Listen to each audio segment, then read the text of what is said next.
नमस्कार साथियों, live study Allahabad YouTube channel पे मैं उत्पल मणि त्रिपाठी आप सभी लोगों का स्वागत करता हूं। दोस्तों, रात के 9:15 बज चुके हैं और 9:15 बजे का जो आपका सेशन होता है टीजीटी, पीजीटी और एलटी ग्रेड की परीक्षा के लिए पॉलिटिकल साइंस का प्रैक्टिस सेशन होता है। इसमें मैं नियमित रूप से आप लोगों के लिए पॉलिटिकल साइंस के महत्वपूर्ण प्रश्नों को लेकर उपस्थित हो जाता हूँ, जिसका आप लोग नियमित अभ्यास करते हैं। दोस्तों, आपके सिलेक्शन में जो सबसे महत्वपूर्ण भूमिका होगी वो आपके प्रैक्टिस की ही होगी। जितना अधिक से अधिक प्रश्नों का आप अभ्यास करेंगे, जितने अधिक से अधिक प्रश्नों को आप हल करेंगे, उतना ही आपके लिए परीक्षा जो होगी वो सरल होती जाएगी। सफलता का कोई भी शॉर्टकट नहीं होता है, यह हमेशा जो है आप लोग ध्यान रखिएगा। और सफलता जो है वो अभ्यास से ही मिलती है। चाहे आप किताबें कितनी पढ़ लीजिए, किताबें पढ़ना अति महत्वपूर्ण है, अति आवश्यक है, लेकिन जितना आवश्यक किताबों को पढ़ना है या नॉलेज को इकट्ठा करना है, उतना ही जो है दोस्तों उस नॉलेज को प्रश्न में कन्वर्ट करना है। सबसे बड़ी समस्या जो है वो विद्यार्थियों के साथ होती है। किताबों को पढ़ लेते हैं, टॉपिक को पढ़ लेते हैं, लेकिन उस टॉपिक से प्रश्न किस तरीके के आते हैं इसको डिसाइड कर पाना थोड़ा सा उनके लिए जो है ये समस्या का विषय रहता है। तो आप लोग जितने भी अनुभवी लोगों से पूछेंगे, जो लोग सफल हुए हैं, या ऐसे लोगों से भी जो लोग असफल रहे हैं, वो आपको सिर्फ और सिर्फ एक चीज ही बताएंगे कि आप नियमित रूप से अभ्यास करिए, तभी आपको सफलता मिलेगी। चले, आप सभी लोगों को जो दोस्तों गुड इवनिंग। तो इन सारी चीजों को अब पीछे छोड़ते हैं और आगे बढ़ते हैं। दोस्तों, यदि आपको इस सेशन का मेंबरशिप लेना है तो 250 रुपए का भुगतान करके आप लोग मेंबरशिप ले सकते हैं। इससे संबंधित कोई भी आपको जानकारी चाहिए तो 7007701847 इस नंबर पे आप कॉल करके जो है जानकारी ले सकते हैं। साथ ही बात करेंगे दोस्तों आप लोगों के लिए टेस्ट सीरीज की। तो आप लोगों का टेस्ट सीरीज का प्रोग्राम जो है अब यथाशीघ्र शुरू किया जाएगा। जितना जल्दी हो सकता है मैं प्रयास कर रहा हूं कि यथाशीघ्र आप लोगों के लिए टॉपिक वाइज टेस्ट सीरीज पहले शुरू करा दूं कि आप लोग टॉपिक वाइज प्रश्नों का अभ्यास करें और टॉपिक वाइज एक बार कर लेते हैं। उम्मीद है दोस्तों कि आप लोगों की परीक्षा जो है वो जनवरी के अंत में या फरवरी में आप लोगों की परीक्षा होने की संभावना है। तो ऐसी स्थिति में जनवरी से पहले जो है आप लोगों का टॉपिक वाइज टेस्ट और आपका जो है वो फुल टेस्ट, ये 10 टॉपिक वाइज और 10 फुल टेस्ट मुझे कराने हैं। तो 10 टॉपिक वाइज टेस्ट के लिए दोस्तों शुल्क 500 रुपये रहेगा। आप लोग जो है वो 500 रुपये का शुल्क देकर टॉपिक वाइज टेस्ट को कर सकते हैं। इसमें आपका भारतीय संविधान और आपका राजनीतिक चिंतन दोनों के टॉपिक एक साथ मैं लेके चलूंगा। साथ ही आप सभी लोगों से निवेदन है दोस्तों कि यदि आप टेस्ट सीरीज ज्वाइन करना चाहते हैं तो आप लोगों को डिस्क्रिप्शन बॉक्स में जो है वो लिंक दिया गया है टेलीग्राम का। आप वहां से जाकर टेलीग्राम का ग्रुप अवश्य ज्वाइन कर लीजिए यदि आप टेस्ट देने के इच्छुक हैं। तो डिस्क्रिप्शन में जाएंगे, टेलीग्राम के लिंक पे आप लोग क्लिक करेंगे, सीधे टेलीग्राम पे उस लिंक से आप पहुंच जाएंगे और ग्रुप को आप लोग ज्वाइन करेंगे। अब जो है दोस्तों सीधे चलेंगे अपने सेशन की तरफ और आज के सेशन के पहले प्रश्न को लेंगे। और दोस्तों आज के सेशन के जो प्रश्न हैं वो थोड़े बहुत आपके लिए चैलेंजिंग प्रश्न होंगे, क्योंकि कुछ नए तरह के प्रश्नों को जो है दोस्तों थोड़ा सा स्टैंडर्ड मैंने प्रश्नों का आज ऊपर उठाया है, जानबूझ के उठाया है दोस्तों, क्योंकि एक ही तरीके के प्रश्न आप लोग लगातार करते आ रहे हैं लंबे समय से। तो कभी कभी थोड़ा सा जो है वो प्रश्नों का स्टैंडर्ड ऊपर नीचे करना भी जरूरी होता है, क्योंकि परीक्षक हमेशा ट्रेडिशनल जो है वो पैटर्न पे आपको प्रश्न नहीं पूछेगा। कुछ प्रश्न 10-5 प्रश्न ऐसे होंगे, 10-20 प्रश्न ऐसे हो सकते हैं, या परीक्षक जो होंगे चेंज होंगे। आप सभी को पता है पूरी टीम चेंज हुई है। ऐसी स्थिति में आपको अपनी तैयारी का लेवल जो है वो बढ़ा के रखना है। तो लेवल यदि बढ़ा के नहीं रखेंगे तो परीक्षक चेंज हुए हैं, पेपर सेटर भी चेंज होंगे। ऐसी स्थिति में वो पारंपरिक पेपर बनेगा या तो एकदम पारंपरिक बनेगा। तो पारंपरिक बनेगा दोस्तों तो आपको प्रीवियस ईयर पेपर जैसा पेपर मिल जाएगा। लेकिन यदि जो है दोस्तों परीक्षक जो है थोड़ा सा मेहनत करेंगे तो आपको पारंपरिक प्रश्न देखने को कम मिलेंगे। इसलिए आप लोगों को जो है थोड़ा सा मेहनत करना है अपने स्टैंडर्ड को उठा के, यदि आप सिलेक्शन चाहते हैं तो। चलें अब सीधे चलेंगे दोस्तों और आज के पहले प्रश्न को देखेंगे। आज के सेशन का पहला प्रश्न जो है वो आपको दिया है कि चलें, निम्नलिखित में से यह किसने कहा है कि राजनीतिक सिद्धांत सामान्य शब्दों में व्यक्तियों को सजगता के साथ समझने और उनके सामूहिक जीवन और संगठन की समस्याओं को हल करने का प्रयास है। बार्कर, सेवाइन, स्ट्रास और स्टर्न। आपको 4 विकल्प दिया है, चारों में से किसी एक का चुनाव करिए और तेजी से उत्तर करने का प्रयास करिए। जितने सारे लोग हमारे साथ जुड़े हुए हैं सब लोग उत्तर करेंगे। आप सभी का उत्तर आ भी रहा है इस प्रश्न में। चलें, बहुत ही बढ़िया।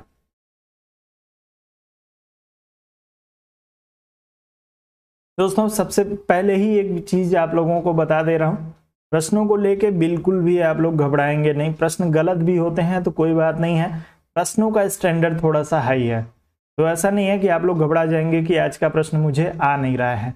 आपको नहीं आ रहा है, इसीलिए मैं जो है इन प्रश्नों को लेके आया हूं कि आप लोग इससे जो है अवगत हो जाए। तो दोस्तों ये जो स्टेटमेंट है वो आपके GH सेवाइन का है। जो लोग इसमें बी विकल्प का चुनाव करेंगे उनका उत्तर सही हो पाएगा। आप लोग इस प्रश्न में जो है वो बी विकल्प के साथ ही जाइएगा। चले, सेवाइन महोदय ने कहा था दोस्तों कि राजनीतिक सिद्धांत सामान्य शब्दों में व्यक्तियों को सजगता के साथ समझने और उनके सामूहिक जीवन और संगठन की समस्याओं को हल करने का प्रयास है। तो आप लोग इस प्रश्न में बी विकल्प के साथ जाएंगे। जैसा कि मैं देख रहा था मैक्सिमम लोग जो है लियो स्ट्रास की बात कर रहे थे, सी विकल्प का जो है मैक्सिमम लोग चुनाव कर रहे थे। तो लियो स्ट्रास महोदय का जो स्टेटमेंट है दोस्तों थोड़ा सा इससे अलग है। लियो स्ट्रास महोदय ने कहा था कि राजनीति का अनुभव मूलक सिद्धांत समस्त मूल्यों की समानता की शिक्षा देता है। तो लियो स्ट्रेस का जो है वो इस संदर्भ में जो स्टेटमेंट है वो ये है कि राजनीति का अनुभव मूल्य सिद्धांत समस्त मूल्यों की समानता की शिक्षा देता है। तो जब समस्त मूल्यों के समानता की शिक्षा की बात आए तब आप लियो स्ट्रास का चुनाव करेंगे।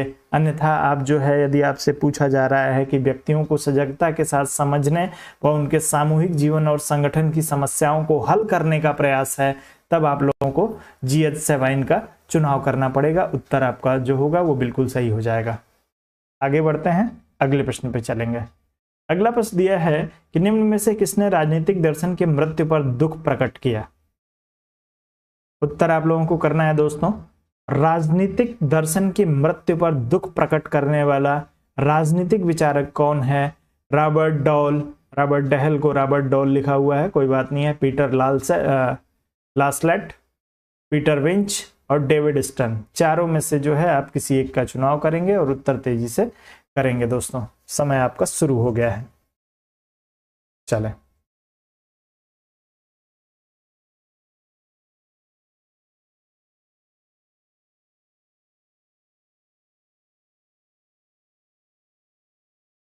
चले, बहुत ही बढ़िया। तो अब इस प्रश्न में दोस्तों आप सभी लोगों का उत्तर जो है एक तरफा उत्तर आ रहा है। तो बिल्कुल आप सभी लोगों को पता होगा, जब आपसे जो है वो राजनीतिक दर्शन की मृत्यु पर दुख पूछा जाए कि राजनीतिक दर्शन की मृत्यु पर दुख किसने प्रकट किया, तो आप लोगों को जो है दोस्तों पीटर लासलेट का चुनाव करना है। उत्तर पीटर लासलेट के लिए आप सभी लोगों का बिल्कुल सही हो जाएगा। दोस्तों एक बार वीडियो को आप लोग लाइक और शेयर कर दीजिए। मेरा विनम्र निवेदन आप सभी लोगों से है कि वीडियो को लाइक और शेयर करें। थोड़ा सा संख्या जो है दोस्तों आप लोगों की बहुत कम हो गई है, और जब संख्या आप लोगों की कम होती है तो मेरा एनर्जी लेवल डाउन होने लगता है। तो मेरा एनर्जी लेवल बढ़ाने के लिए आप लोग वीडियो को लाइक करें और शेयर करें। जितने सारे लोग हमारे साथ जुड़े हुए हैं, आप सभी लोगों से जो है दोस्तों वीडियो को लाइक और शेयर करने का विनम्र आग्रह है मेरा। आप लोग वीडियो को लाइक और शेयर कर दीजिए। आप लोगों का पीटर लासलेट के लिए आज का सेशन बहुत ही महत्वपूर्ण है दोस्तों, और बहुत इंपॉर्टेंट जो है वो प्रश्नों को मैं आप लोगों के लिए लेके आया हूं। तो जब आपसे मृत्यु पर दुख पूछा जाए कि मृत्यु पर दुख जो है किसने प्रकट किया है, तब पीटर लासलेट का चुनाव आप लोग करेंगे। दोस्तों किसने जो है वो पतन की बात की थी, पतन, राजनीतिक दर्शन के पतन की बात किसने की है, आप लोग उत्तर करेंगे। राजनीतिक दर्शन के पतन की बात किसने की है, चलें।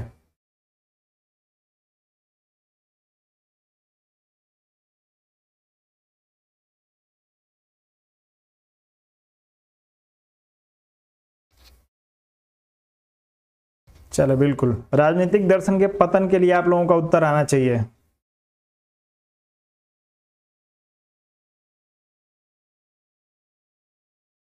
चलें, तो राजनीतिक दर्शन के पतन की यदि आप लोग बात करेंगे तो दोस्तों आपके डेविड स्टर्न और अल्फ्रेड कार्बन,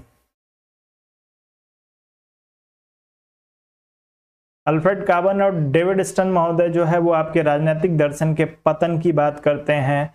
पीटर लालसेट महोदय जो है इसके मृत्यु पर दुख जो है वो दुख का इजहार करते हैं राजनीतिक दर्शन के। चलिए, और इसके निधन को किसने स्वीकार किया है, किसने स्वीकार किया है कि राजनीतिक दर्शन जो है वो मर चुका है, उत्तर करेंगे तेजी से। चलें,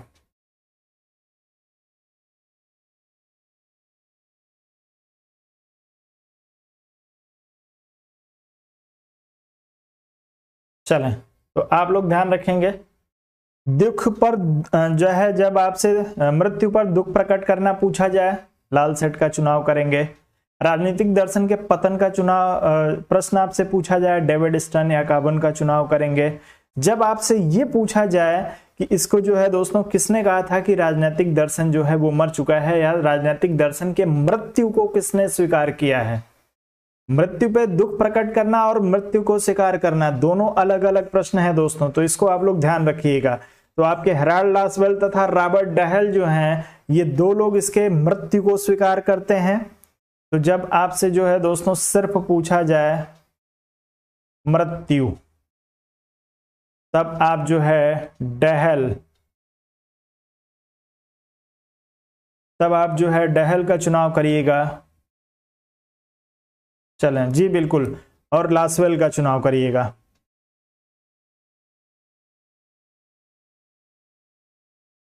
तो ये 4 प्रश्न यहां से बनते हैं, चारों को आप लोग ध्यान रखिएगा। समय लूंगा आज के सेशन में, क्योंकि कुछ महत्वपूर्ण इंफॉर्मेशन जहां पे जरूरी होगा वहां पे आप लोगों को दूंगा, आप लोग बिल्कुल घबराएंगे नहीं। तो जब भी आपसे पूछा जाए मृत्यु पर दुख किसने प्रकट किया, पीटर लालस्लेट ने जो है किया था, दुख प्रकट किया था।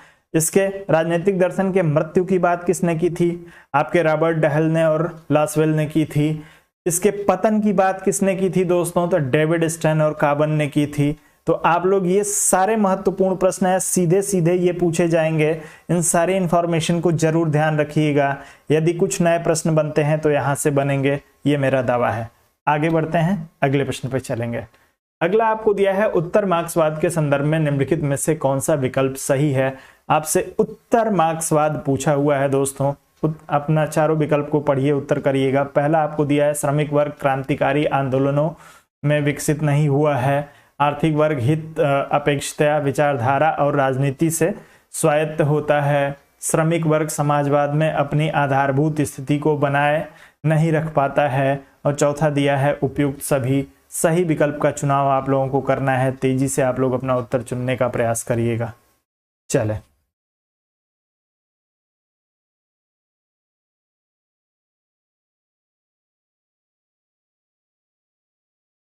चलें, सभी लोग डी विकल्प की बात करें। श्रमिक वर्ग क्रांतिकारी आंदोलन में विकसित नहीं हुआ है, तो श्रमिक वर्ग का विकास कैसे हुआ, तेजी से उत्तर करें। यदि आप कह रहे हैं कि ए विकल्प सही है, सब सही है माने, यानी ए को आप सही मान रहे हैं, तो श्रमिक वर्ग क्रांतिकारी आंदोलन में विकसित नहीं हुआ, तो किस रूप में जो है श्रमिक वर्ग का विकास हुआ, तेजी से उत्तर करेंगे। एक एक विकल्प के लिए आप लोग उत्तर करना पड़ेगा।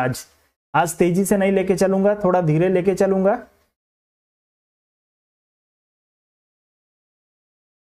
चलें, तो आप लोग उत्तर करेंगे, श्रमिक वर्ग का विकास जो है मार्क्सवादी आंदोलन में कैसे हुआ है, उत्तर मार्क्सवाद में, माफ करेंगे। चले, मनीष जी कह रहे हैं लेनिन के साम्यवाद के रूप में।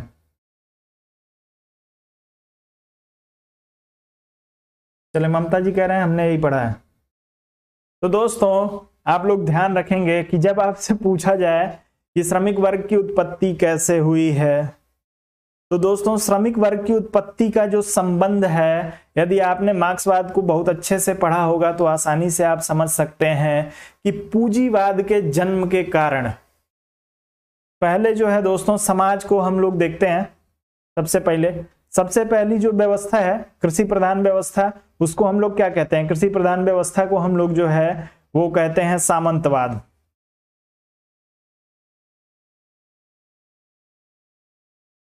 सामंतवादी जब व्यवस्था थी दोस्तों, उस समय प्रधान क्या था, कृषि प्रधान व्यवस्था थी।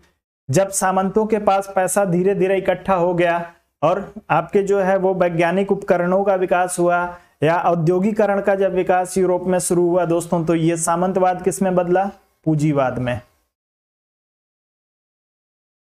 क्रम से याद रखेंगे तो कभी भूलेगा नहीं, ये पूंजीवाद में बदला। और पूंजीवाद जैसे सामंत थे वो पूंजीपति बन गए, और जो किसान थे दोस्तों, किसान जो है वो आपके क्या बन गए, मजदूर बन गए।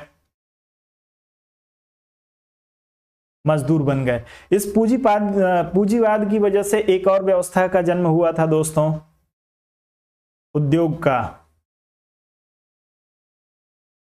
उद्योग का जन्म हुआ। और इस उद्योग की वजह से जो है वो मध्यम वर्ग का जन्म हुआ। अब मध्यम वर्ग का जन्म, इसके पीछे एक कहानी है दोस्तों, कहानी को शॉर्ट में जो है वो तेजी से कंफर्म करूंगा मैं। सामंतवाद में कृषि प्रधान व्यवस्था थी दोस्तों, और ये जो सामंत होता था वो इस कृषि पे नजर रखता था। तो एक गांव में जैसे मान लीजिए कि एक सामंत है और 100 किसान हैं, इन सबों के खेत में जो है जो भी फसलें हो रही हैं वो आपको पता है कि 3 से 4 महीने लगता था फसल को तैयार होने में। कोई भी एक फसल 3 से 4 महीने में तैयार होती है। तो ये सामंत किसी को रखता नहीं था इन फसलों की निगरानी के लिए। लेकिन जैसे ये सामंत पूंजीपति में बदला, और पूंजीपति में बदला, इसने मशीनें लगाई, प्रोडक्शन होना शुरू हुआ, तो ये अकेले इन सारी चीजों को देख नहीं सकता था, सबका ऑब्जर्वेशन नहीं कर सकता था, कौन क्या कर रहा है, कौन किस तरीके से काम कर रहा है, किसका प्रोडक्ट बढ़िया आ रहा है, किसका प्रोडक्ट बढ़िया नहीं बन रहा है। तो इसके लिए इसने जो है दोस्तों एक अपने लिए एक सहयोगी रखा, जिसे वेतन पर इसने रखा। और इस वेतन पाने वाला जो व्यक्ति जो है दोस्तों, इसी मजदूरों में से, यानी इन्हीं समाज के लोगों में से जो पढ़े लिखे समझदार लोग थे, इन सारे लोगों को जो है, कुछ लोगों को इसने वेतन पे रखा। यदि फैक्ट्री में 100 मजदूर हैं तो 10 लोगों को इसने वेतन पे रखा, और ये क्या करते थे, उन मजदूरों की जो है वो देखभाल करते थे कि मजदूर किस तरीके से काम कर रहे हैं, उनके द्वारा जो प्रोडक्ट बनाया जा रहा है वो गुणवत्तापूर्ण है या नहीं।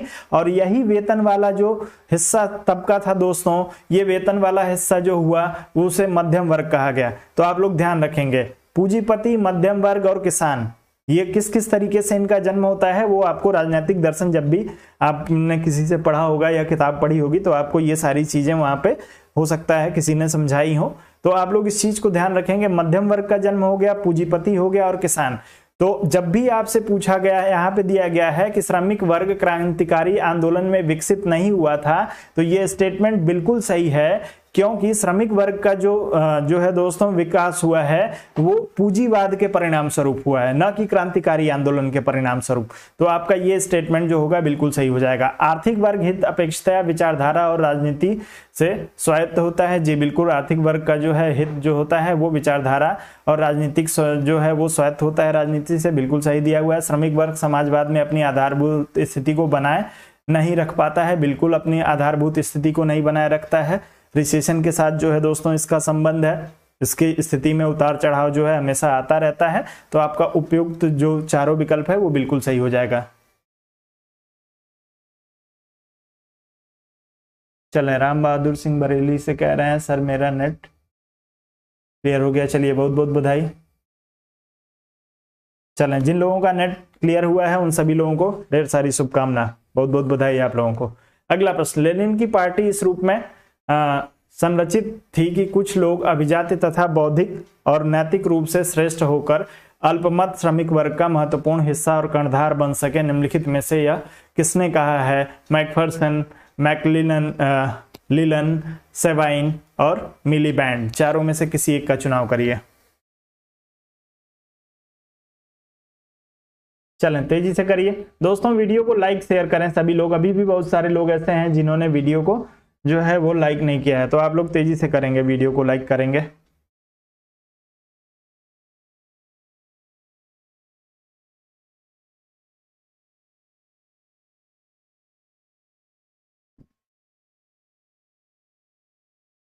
चलें, आप सभी लोग जो है इसमें बी विकल्प का चुनाव कर रहे हैं, कुछ एक लोगों का जो है वो सी विकल्प के लिए उत्तर आ रहा है। इसमें कहा गया कि लेनिन की पार्टी इस रूप में संरक्षित थी कि कुछ लोग अभिजात तथा बौद्धिक और नैतिक रूप से श्रेष्ठ होकर अल्पमत श्रमिक वर्ग का महत्वपूर्ण हिस्सा और कर्णधार बन सके। निम्नलिखित में से यह स्टेटमेंट किसका है? तो इस स्टेटमेंट के लिए जो है दोस्तों आपके जीएच सेवाइन महोदय जिम्मेदार हैं। जो लोग इसमें जीएच सेवाइन का चुनाव कर रहे होंगे उन सभी का उत्तर जो होगा बिल्कुल सही हो जाएगा। आप लोग दूसरे विकल्प के साथ जाएं, तीसरे विकल्प के साथ जाएं, उत्तर आपका बिल्कुल सही है।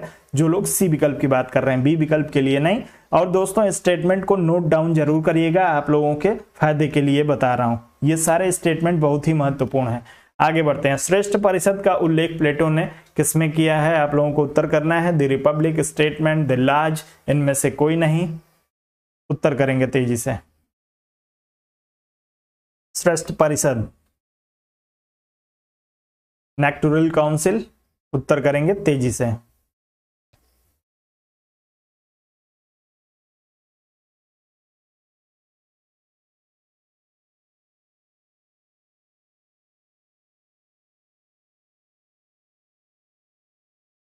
चले, बहुत ही बढ़िया। अब इस प्रश्न में जो है आप लोगों का बी और सी के लिए उत्तर आ रहा है। तो जो लोग इसमें द लॉज की बात कर रहे होंगे, श्रेष्ठ परिषद का उल्लेख जो है द लॉज में आपके द लॉज नामक पुस्तक में जो है प्लेटो महोदय ने किया था। जब आदर्श राज्य की इनकी जो परिकल्पना थी दोस्तों वो विफल हो गई, तब जो है इन्होंने श्रेष्ठ परिषद का उल्लेख किया अपनी पुस्तक द लॉज में। उत्तर आपका जो होगा वो सी विकल्प के लिए सही हो जाएगा। आगे बढ़ते हैं। अगला प्रश्न जो आपको दिया है इसके, चले प्रश्न में आपको कथन और कारण दोनों दिख रहा है, ऊपर क्या लिखा है इससे कोई मतलब नहीं है। चले तो आप लोग अभिकथन पढ़ेंगे। अरस्तु के अनुसार संवैधानिक शासन की अपने प्रजाजनों पर सत्ता दासों के ऊपर स्वामी की सत्ता से नितांत भिन्न है, क्योंकि दास जन्म से ही निम्न एवं स्वयं शासन के लिए अयोग्य होता है। कौन कौन सा इसमें से सही होगा, कौन सा विकल्प सही होगा, आप लोग अपना उत्तर चुनने का प्रयास करेंगे। चले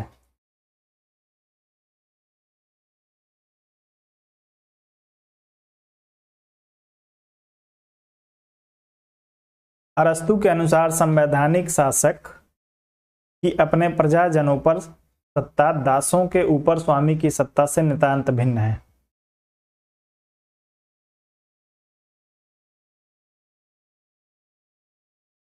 चले, बहुत ही बढ़िया। सब लोग जो है इस प्रश्न में ए विकल्प का चुनाव कर रहे हैं।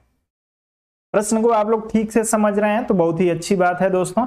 आपका जो कथन दिया है बिल्कुल सही दिया है दोस्तों। दास की सत्ता जो है वो इनकी बिल्कुल भिन्न है, दास पे जो सत्ता होती है। और क्योंकि दास का जो जन्म है वो जन्म से ही निम्न और जो है वो स्वयं के लिए स्वयं शासन के लिए अयोग्य व्यक्ति था, तो उसके ऊपर जो है वो शासन किया ही जाना चाहिए। दोनों कथन जो है बिल्कुल सही है और व्याख्या भी कर रहा है। ए विकल्प आपका बिल्कुल सही हो जाएगा, लेकिन यदि प्रश्न को आप लोग ठीक तरीके से समझ रहे हैं तो कोई समस्या नहीं है। किस तरीके से भिन्न है दोस्तों, यदि प्लेटो महोदय के अनुसार, अरस्तु महोदय के अनुसार बात करें तो इसमें आपको दिया है कि अरस्तु के अनुसार संवैधानिक शासक की अपने प्रजाजनों पर सत्ता दासों के ऊपर स्वामी की सत्ता से नितांत भिन्न है। तो किस अर्थ में प्रजाजन पे सत्ता और दास पे सत्ता दोनों किस तरीके से अलग है, आप लोग यदि कमेंट करना चाहें तो करके बता दें। अगले प्रश्न पे चलेंगे।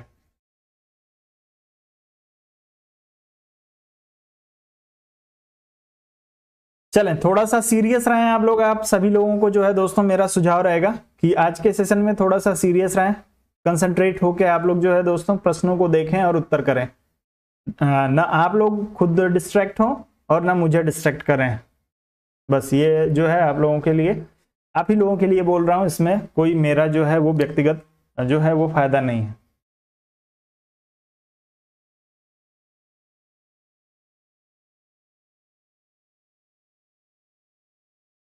चलें, अगला प्रश्न आप लोगों के सामने आ चुका है। प्रश्न को पढ़िए, उत्तर करिए तेजी से। दिया है निम्न में से किसके अनुसार विज्ञान निष्क्रिय जिज्ञासा का परिणाम है। दर्शन केवल बौद्धिक सजावट है, शिष्ट जीवन की सुख सुविधाएं चमकीले रंगीन फीते हैं। उत्तर करेंगे आप लोग इस प्रश्न के लिए। आसान सा प्रश्न है, आसान सा स्टेटमेंट है। चलें, तो जितने लोग इसमें रूसो महोदय की बात कर रहे होंगे उन सभी का उत्तर जो होगा बिल्कुल सही हो जाएगा। रूसो महोदय ने कहा था कि विज्ञान निष्क्रिय जिज्ञासा का परिणाम है, दर्शन केवल बौद्धिक सजावट है, यानी विज्ञान की जो है उपयोगिता को इन्होंने खारिज कर दिया। दर्शन को जो है वो बौद्धिक सजावट बता दिया कि जो व्यक्ति के पास जो है वो दार्शनिक ज्ञान नहीं है, वो बौद्धिक रूप से जो है वो सबल नहीं हो सकता है। शिष्ट जीवन की सुख सुविधाएं चमकीले रंगीन फीते के जैसी हैं। बिल्कुल, ये एक न एक दिन जो है दोस्तों धूमिल पड़ जाते हैं। तो आपका उत्तर जो होगा इस प्रश्न में तीसरे विकल्प के लिए बिल्कुल सही होगा, जो लोग इसमें तीसरे विकल्प की बात कर रहे हैं। आगे बढ़ेंगे जी। चमकीले फीते, यदि आप लोग जो है 70s की फिल्में देखेंगे तो 70s की फिल्मों की जो अभिनेत्रियां होती थी, या हो सकता है आप में से भी बहुत सारे लोगों ने जो है वो दो चोटियां और उसमें फीते जो है वो लाल पीले हरे रंग के बांधे होंगे। तो आप सभी लोगों को जरूर चमकीले फीतों के बारे में पता होगा।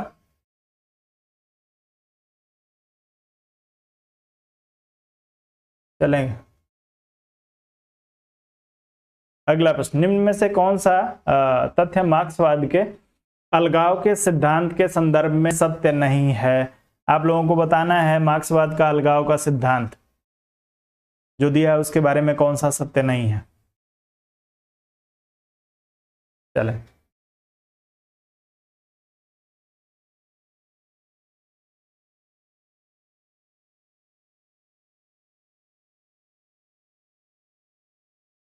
चलिए बहुत ही बढ़िया। तो आप लोगों ने जो है दोस्तों मार्क्सवाद में परायपन की जो है वो संकल्पना पढ़ी होगी।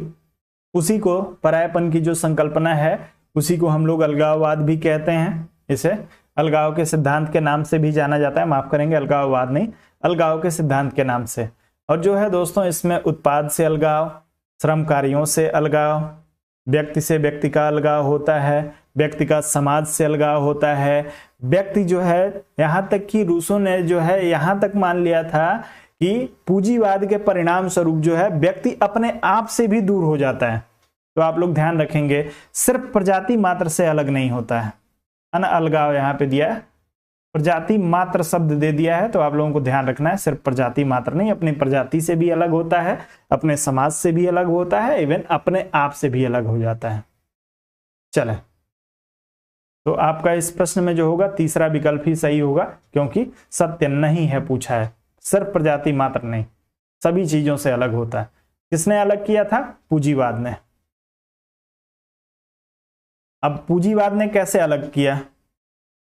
अब ये कॉन्सेप्ट आप सभी लोगों का क्लियर होना चाहिए।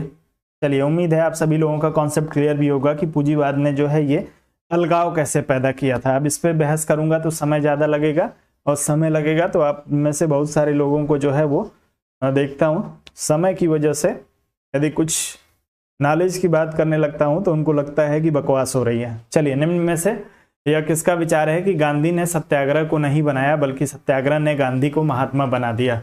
उत्तर करेंगे।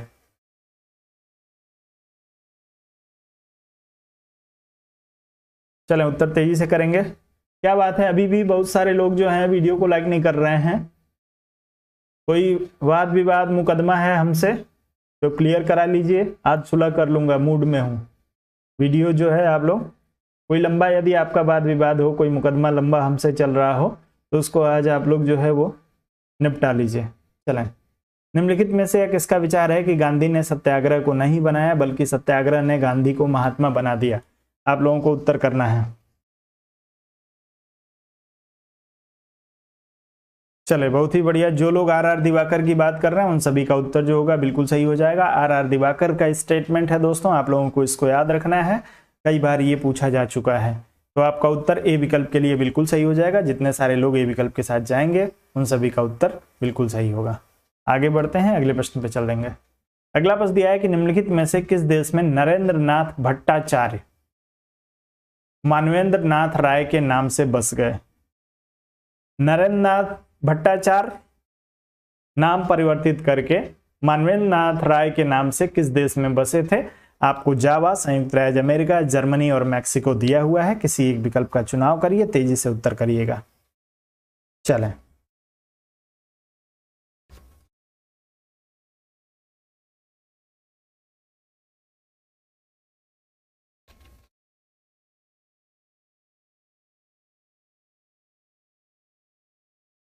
चलिए बहुत ही बढ़िया, तेजी से उत्तर करें।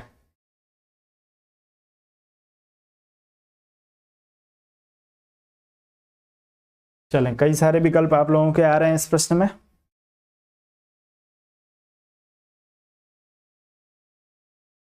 चलें, तो जितने सारे लोग इसमें मैक्सिको की बात कर रहे हैं उन सभी का उत्तर जो होगा बिल्कुल सही हो जाएगा। एमएन रॉय की बात की जा रही है दोस्तों, नरेंद्र नाथ भट्टाचार्य इनका नाम है। और 1917 में जो है दोस्तों ये बोल्शेविक क्रांति के समय जो है ये चले गए। 1917 में बोल्शेविक क्रांति में इन्होंने जो है दोस्तों भाग लिया महत्वपूर्ण रूप से। और उसके बाद 1930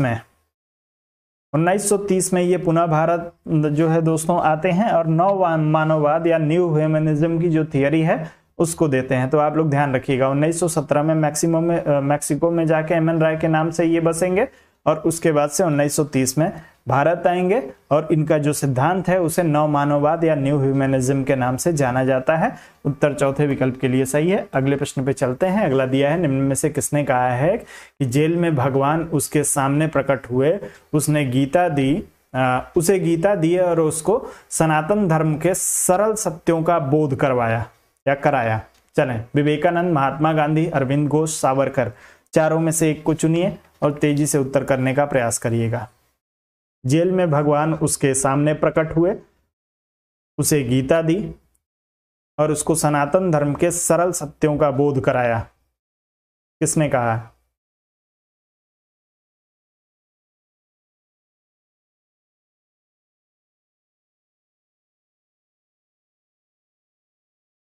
चले, बहुत ही बढ़िया।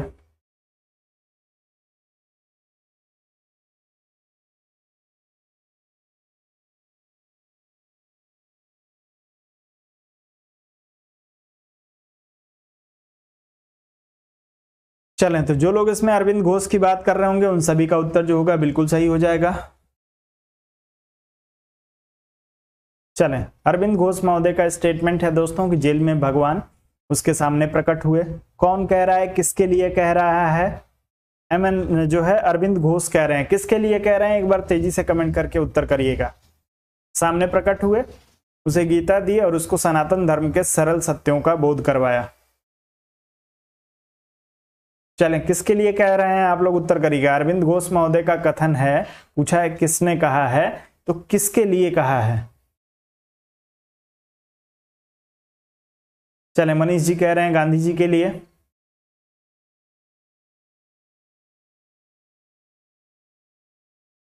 जी, थियरी की क्लास जो है वो अब लगभग कंप्लीट होने वाली है, तो अब थियरी की क्लास तो संभव नहीं।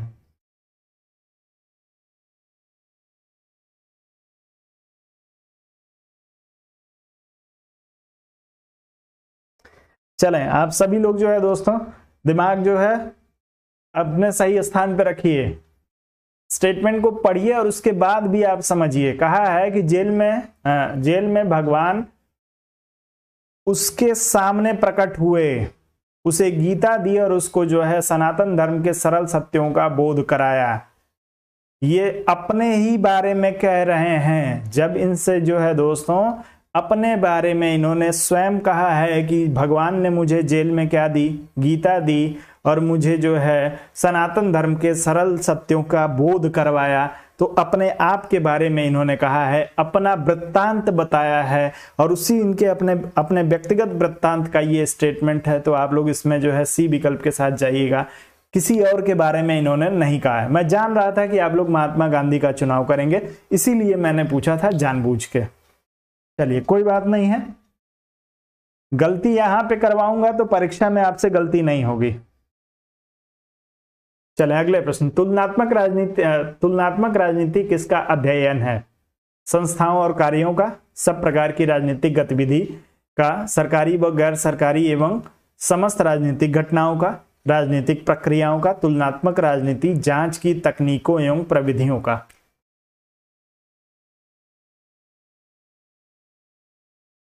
संतोष जी, आपका प्रश्न जो है अब उसको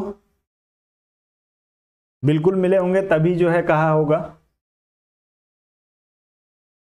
जी नहीं, किसी और के लिए नहीं, अपने वृत्तांत के बारे में बता रहा था कि हमारे जो है उन्होंने बताया था, माफ करिएगा, उन्होंने बताया था कि हमारे सपने में जो है प्रभु आए, उन्होंने मुझे गीता दी, या हमको जो है प्रभु ने दर्शन दिया, हमको गीता दी और सत्य के बारे में मेरे ज्ञान चक्षु को खोला। चलें, उत्तर करेंगे अब इस प्रश्न में आप लोग। चलें, तो इस प्रश्न में जो है दोस्तों सब प्रकार की राजनीतिक गतिविधि, आप लोग ध्यान रखिएगा, तुलनात्मक राजनीति में सभी प्रकार की राजनीतिक गतिविधि, सरकारी, गैर सरकारी व समस्त राजनीतिक संगठनों या संस्थाओं को जो है वो देखा जाता है। उत्तर आपका दूसरे विकल्प के लिए बिल्कुल सही हो जाएगा, जो लोग इसमें दूसरे विकल्प की बात कर रहे हैं। आगे बढ़े, अगला प्रश्न दिया है, तुलनात्मक राजनीति के अध्ययन में निम्नलिखित उपागमों की उत्पत्ति का सही क्रम आप लोगों को बताना है। दोस्तों, तुलनात्मक राजनीति को यदि आपने अच्छे से पढ़ा होगा तो आप लोग इस क्रम को आसानी से लगा सकते हैं। दार्शनिक उपागम, व्यवस्था उपागम, नव संस्थागत उपागम, व्यवहारवादी उपागम। तेजी से सारे उपागम पढ़े होंगे आप लोग। जब राजनीतिक दर्शन पढ़ना शुरू किया होगा तो सबसे पहले जो है दोस्तों इन उपागमों के बारे में आपने पढ़ा होगा जरूर, तो आप लोग इसको तेजी से जो है वो क्रम से लगा दीजिए।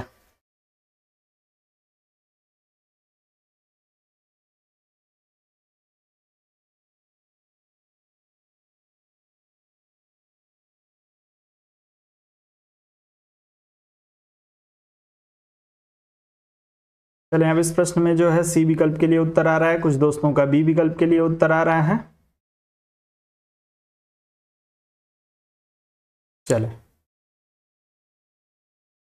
मैक्सिमम लोग जो है सी विकल्प का ए बी, डी और सी की बात कर रहे हैं।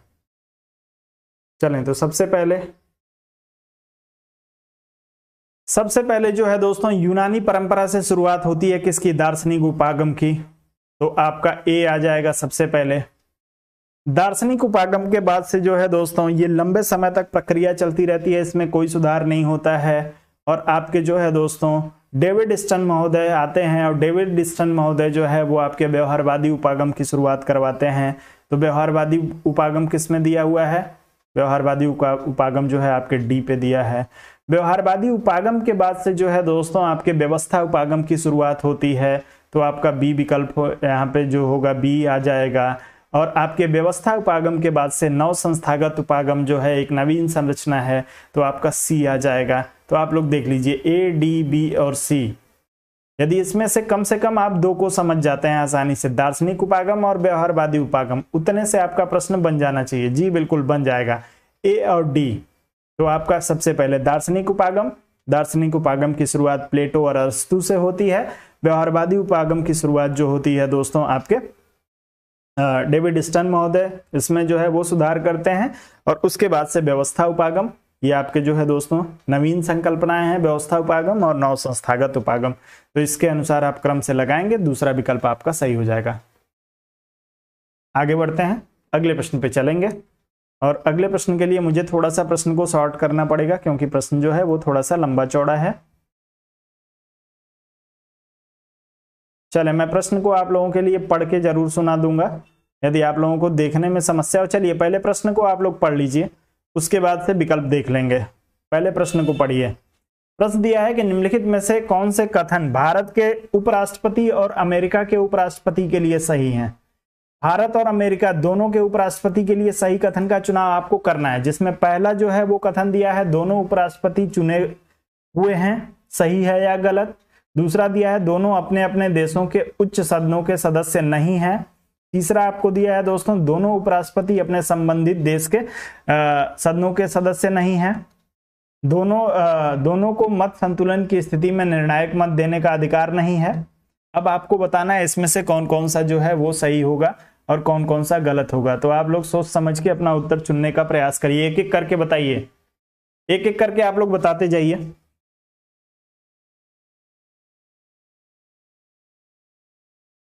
दोनों उपराष्ट्रपति चुने हुए हैं या नहीं? यस और नो लिखिए तेजी से। दोनों उपराष्ट्रपति, अमेरिका का उपराष्ट्रपति और भारत का उपराष्ट्रपति। चले तो अमेरिका का राष्ट्रपति भी जो है दोस्तों चुनाव के माध्यम से चुन के आता है और भारत का राष्ट्रपति भी जो है दोस्तों चुन के आता है। आप सभी को पता है लोकसभा राज्यसभा के जो है वो सभी सदस्यों के द्वारा इसका चुनाव होता है। दोनों अपने अपने देशों में उच्च सदनों के सदस्य नहीं होते हैं, बिल्कुल नहीं होते हैं दोस्तों, किसी भी सदन के ये सदस्य नहीं होते हैं। जो है सदस्यता इनकी नहीं होती है किसी भी सदन के रूप में, आप लोग ध्यान रखेंगे। तीसरा जो आपको विकल्प दिया है दोस्तों, तीसरा विकल्प आपको दिया है दोनों राष्ट्रपति अपने संबंधित देशों के सदनों के सदस्य नहीं होते हैं। तो जब अपने सदन के सदस्य नहीं हैं तो जो है किसी भी देश में जो है अपने अपने देश के ये सदस्य नहीं होते हैं, ये भी जो होगा बिल्कुल सही हो जाएगा। दोनों को मत संतुलन की स्थिति में निर्णायक मत देने का अधिकार नहीं है। चलें तो आप लोग ध्यान रखिएगा कि भारत में जो है दोस्तों उपराष्ट्रपति जो है आपके राज्यसभा के जो है अध्यक्ष के रूप में जब कार्य करता है तो वहां पे अपना निर्णायक मत जो है वो देता है। ये स्टेटमेंट जो होगा आपका गलत हो जाएगा। तो आपका 1, 2, 3 यानी ए, बी और सी जो है सही है और डी आपका गलत है। चलें आगे बढ़ते हैं, अगले प्रश्न पे चलें। कोई जो है चलें अगले प्रश्न पे आ जाइए। निम्न में से कौन सी शासन प्रणाली शक्ति पृथक्करण के सिद्धांत की उपज और उत्तराधिकारी समझी जाती है? शक्ति पृथक्करण सिद्धांत की उपज और उत्तराधिकारी किस शासन प्रणाली को समझा जाता है? उत्तर करेंगे और तेजी से करेंगे, जितनी तेजी से हो सके।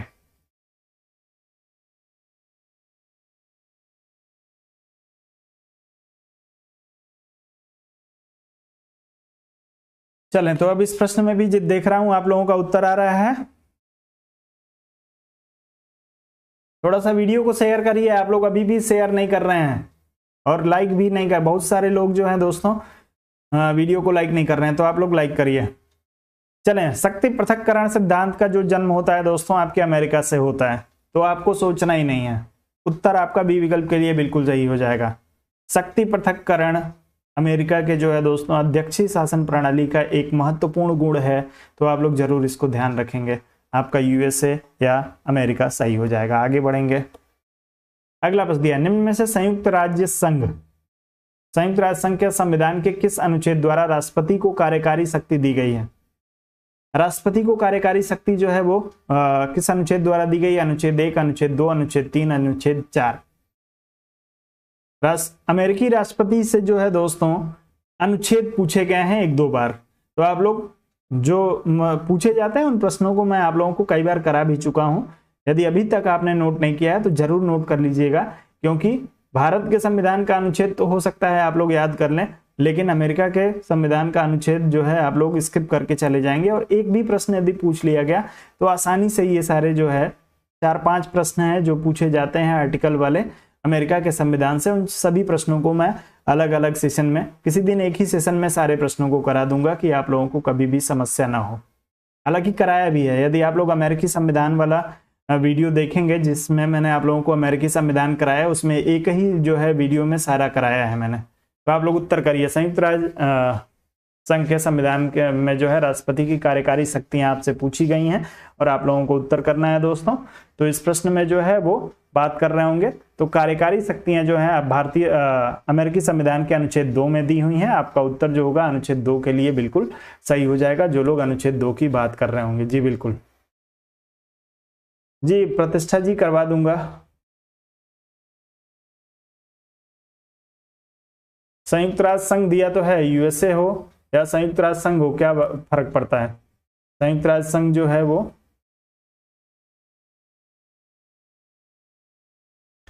दोस्तों 7 ही अनुच्छेद, सबसे छोटा संविधान है, तो एक ही अनुच्छेद में कई सारी चीजें दी हुई हैं। पूछा आपसे जो है राष्ट्रपति के अनुच्छेद जा रहा है, तो आप लोग जो है 2 के साथ जाइएगा। आगे बढ़ते हैं, अगला प्रश्न जो आपको दिया है दोस्तों, इसको भी थोड़ा सा मुझे एडजस्ट करना पड़ेगा, चलिए एडजस्ट कर देता हूं और आप लोग इसको पढ़िए, ध्यान से उत्तर करिएगा। चलें, दोनों सदनों की समान शक्तियां, उच्च सदन निम्न सदन की अपेक्षा अधिक शक्ति संपन्न है, निम्न सदन उच्च सदन की तुलना में अधिक शक्ति संपन्न है, नेशनल असेंबली सरकार गिरा सकती है, किसके बारे में कौन सा कहा जा रहा है? अमेरिका, भारत, फ्रांस और स्विट्जरलैंड आपको दिया है। इसको आप लोग तेजी से सुमेलित करने का प्रयास करेंगे, जितनी तेजी से आप लोग सुमेलित कर सकें। पढ़ने में कोई समस्या नहीं हो रही है, बहुत ज्यादा छोटा फॉन्ट नहीं होगा, अब इससे ज्यादा बड़ा करूंगा तो जो है साइज कम जो हो जाएगा, आपका प्रश्न कट जाएगा।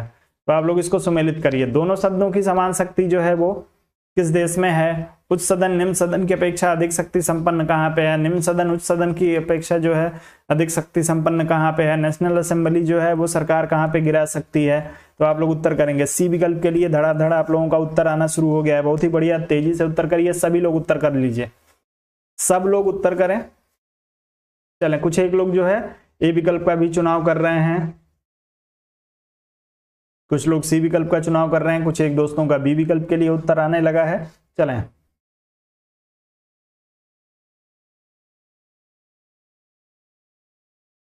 बहुत ही बढ़िया। तो दोनों सदनों की जो है समान शक्तियां नहीं भारत में है, नहीं अमेरिका में है, नहीं फ्रांस में है, कहां पे है? स्विट्जरलैंड में। उच्च सदन निम्न सदन दोनों जो है दोस्तों एक जैसा। उच्च सदन निम्न सदन की अपेक्षा अधिक शक्तिशाली कहां पे है? उच्च सदन निम्न सदन की अपेक्षा अधिक शक्तिशाली, तो उच्च सदन जो है निम्न सदन की अपेक्षा जो है आपके अमेरिका में अधिक शक्तिशाली देखने को मिलेगा। चलें, उच्च सदन निम्न सदन की अपेक्षा अधिक शक्तिशाली, निम्न सदन उच्च सदन की अपेक्षा जो है अधिक शक्तिशाली कहां पे मिलेगा? तो निम्न सदन को अधिक शक्तियां प्राप्त हैं दोस्तों भारत में, यानी लोकसभा जो है वो राज्यसभा से अधिक शक्तिशाली है या नहीं है? है, क्योंकि राज्यसभा के अधिकार जो है वो सीमित हैं कई सारे मामलों में, तो आप लोग ध्यान रखेंगे। बाकी जो है नेशनल असेंबली सरकार गिरा सकती है कहां पे? फ्रांस में। फ्रांस में अध्यक्षात्मक जो है दोस्तों और आपके संसदात्मक शासन व्यवस्था का मिला जुला स्वरूप पाया जाता है। तो यहाँ पे नेशनल असेंबली जो है दोस्तों उसे सरकार गिराने का पावर है। यदि नेशनल असेंबली से जो है बहुमत नेशनल असेंबली में जो है बहुमत नहीं होता है तो ऐसी स्थिति में फ्रांस में सरकार गिराई जा सकती है। तो आपका उत्तर जो बनेगा दोस्तों इस प्रश्न के लिए ए का 4। ए का 4 जो है 2 विकल्प में दिया है, कोई बात नहीं है। बी का 1, ए का 4 बी का 1, ए का 4 बी का 1 जो है पहले ही विकल्प में दिया है। जो लोग इसमें पहले विकल्प का चुनाव कर रहे हैं उन सभी का उत्तर यहाँ पे बिल्कुल सही हो जाएगा। आगे बढ़ते हैं, अगले प्रश्न पे चलेंगे। अगला दिया है निम्नलिखित में से कौन से पूर्व ब्रितानी प्रधानमंत्री लेबर पार्टी के हैं। आप लोगों को बताना है लेबर पार्टी के ब्रिटिश प्रधानमंत्रियों का, इसमें से कौन कौन से लोग जो हैं वो लेबर पार्टी से हैं। उत्तर करेंगे Harold Wilson, Edward Heath, John Major, Tony Blair. उत्तर तेजी से करें।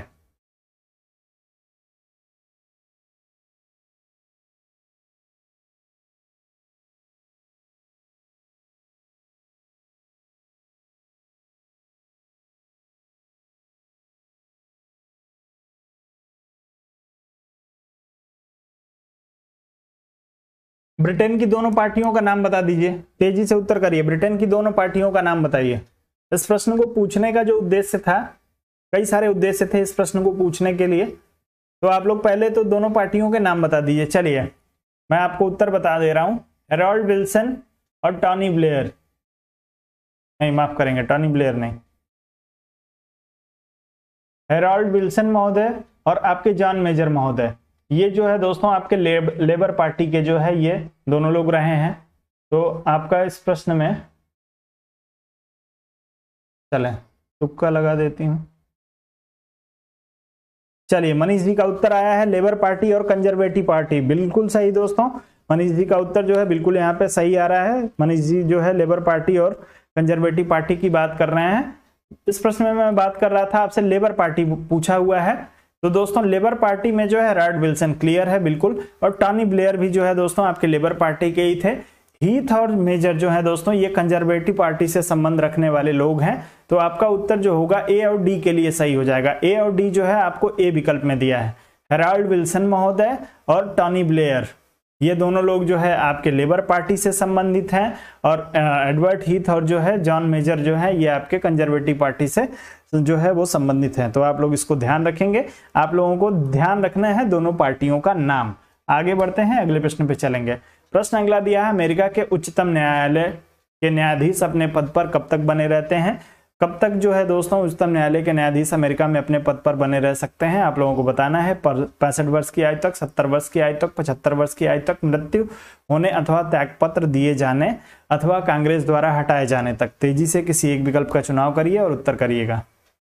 चलिए ये तो बहुत ही आसान सा प्रश्न है, कई बार मैं आप लोगों को करा भी चुका हूं।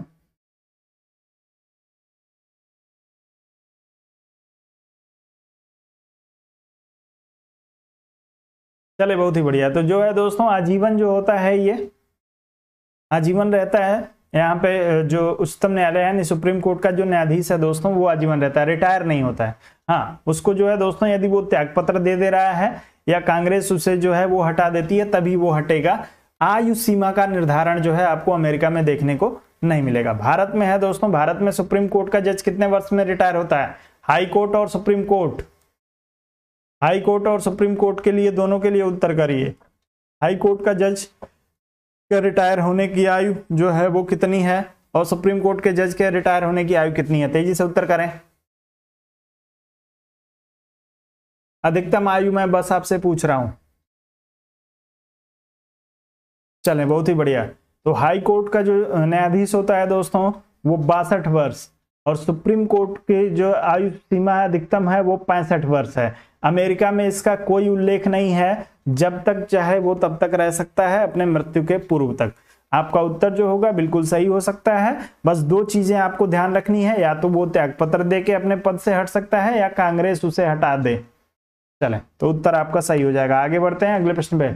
अगला दिया, निम्नलिखित में से कौन से संघीय न्यायालय को राज्य द्वारा अथवा संघ के संगठक एकक द्वारा पारित विधियों को तो अवैध घोषित करने का अधिकार है पर संघीय विधियों को नहीं। चलें राज्य के द्वारा पारित विधियों को जो है वो हटाने का अधिकार है, लेकिन संघ के द्वारा पारित विधि को हटाने का अधिकार नहीं है। उत्तर करेंगे अमेरिका का उच्च न्यायालय, भारत का उच्चतम न्यायालय, स्विस फेडरल ट्रिब्यूनल या फ्रांस के श्रेष्ठ परिषद। तेजी से श्रेष्ठ न्यायालय, माफ करेंगे।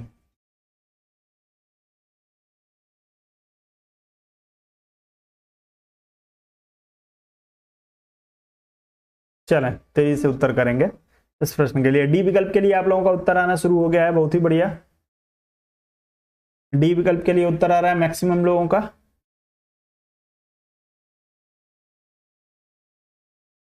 सीधा सा प्रश्न है दोस्तों, आपसे पूछा गया है कि राज्य के द्वारा बनाए गए कानूनों को जो है दोस्तों कौन सा जो है वो कोर्ट है जो राज्य के द्वारा बनाए गए कानूनों को तो जो है वो, चलें, हाँ, राज्य के द्वारा बनाए गए कानूनों को जो है असंवैधानिक घोषित कर सकता है, लेकिन जो है संघ के द्वारा बनाए गए कानूनों को असंवैधानिक नहीं घोषित कर सकता है। तो दोस्तों आप सभी को पता है कि भारत और अमेरिका में जो है दोस्तों संघ के द्वारा बनाए गए कानूनों को अवैध घोषित कर सकता है, क्योंकि यहाँ पे राज्य जो है स्वतंत्र है। अमेरिका में राज्य का अपना अलग जो है कोर्ट है, तो इसलिए अमेरिका से तो कोई लेना देना ही नहीं है।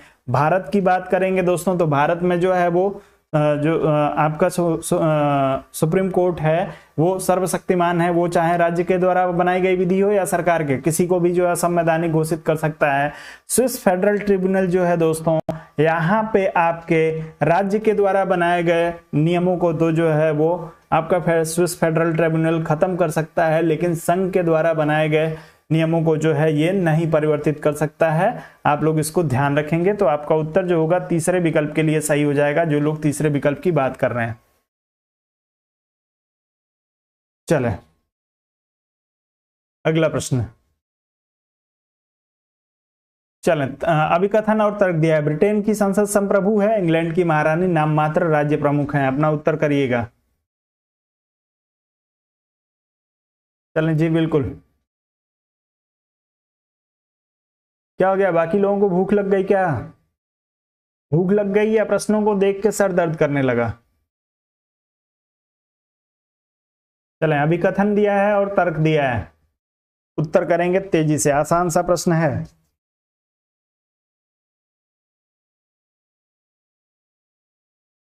ब्रिटेन की संसद संप्रभु है, इंग्लैंड की महारानी नाम मात्र राज्य प्रमुख है।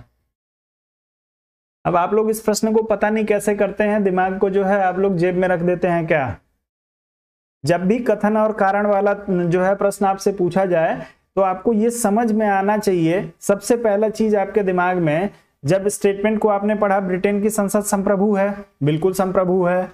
इंग्लैंड की महारानी नाम मात्र की राज्य प्रमुख है, बिल्कुल नाम मात्र की ही राज्य प्रमुख है, क्योंकि संवैधानिक व्यवस्था है। अब तो आप लोग दिमाग कहाँ रख देते हैं कि जब पहला जो कथन दिया है उसका दूसरे से कोई रिलेशन बन रहा है, संप्रभुता का जो है इनके नाम मात्र के होने के से या वास्तविक जो है होने से कोई संबंध बन रहा है या नहीं बन रहा है। कम से कम इतना तो आप लोगों को सोचना चाहिए, कोई संबंध नहीं है इससे। यदि संबंध होता, एक दूसरे को पुष्ट करते कथन, तब तो आपका ये विकल्प सही हो जाता। लेकिन जब यहाँ पे कोई रिलेशन ही नहीं हो रहा है, नाम मात्र के उनके होने से और संप्रभु होने से कोई फर्क नहीं पड़ता है, तो आप लोग जो है दोस्तों इसमें बी विकल्प का चुनाव करिए। स्टेटमेंट दोनों सही है लेकिन व्याख्या नहीं है। चले, मनीष जी कह रहे हैं तो सर क्या संबंध है बता दीजिए। किसी भी संसद के संप्रभु होने से और उसके राष्ट्राध्यक्ष का नाम मात्र का राष्ट्राध्यक्ष होना या वास्तविक राष्ट्राध्यक्ष होने से कोई संबंध है?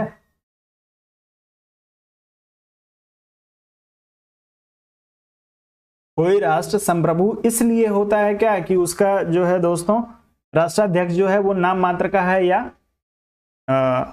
वास्तविक है?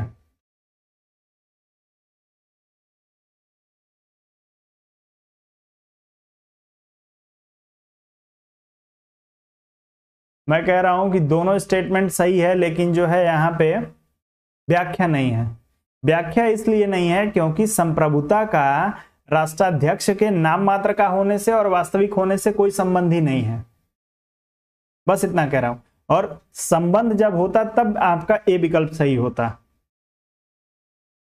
यदि संप्रभु वही राष्ट्र होता जिसका राष्ट्राध्यक्ष जो है वो नाम मात्र का हो, तब ये विकल्प सही हो जाता, तब व्याख्या हो जाती। लेकिन जब संप्रभुता का इससे कोई लेना देना नहीं है कि उसका राष्ट्राध्यक्ष किस तरीके का है जी, तो आप लोग इसको ध्यान रखिएगा। उत्तर आपका जो होगा आपका दूसरे विकल्प के लिए सही हो जाएगा। संप्रभुता राज्य का आवश्यक गुण है, ठीक है, ये उसके शासन के प्रकार से संप्रभुता का जो है वो डिसाइड नहीं होता है। संप्रभुता का जो संबंध है दोस्तों वो राष्ट्र की स्वतंत्रता से है। यदि कोई राष्ट्र जो है अपना निर्णय लेने में प्रत्येक तरीके से स्वतंत्र है,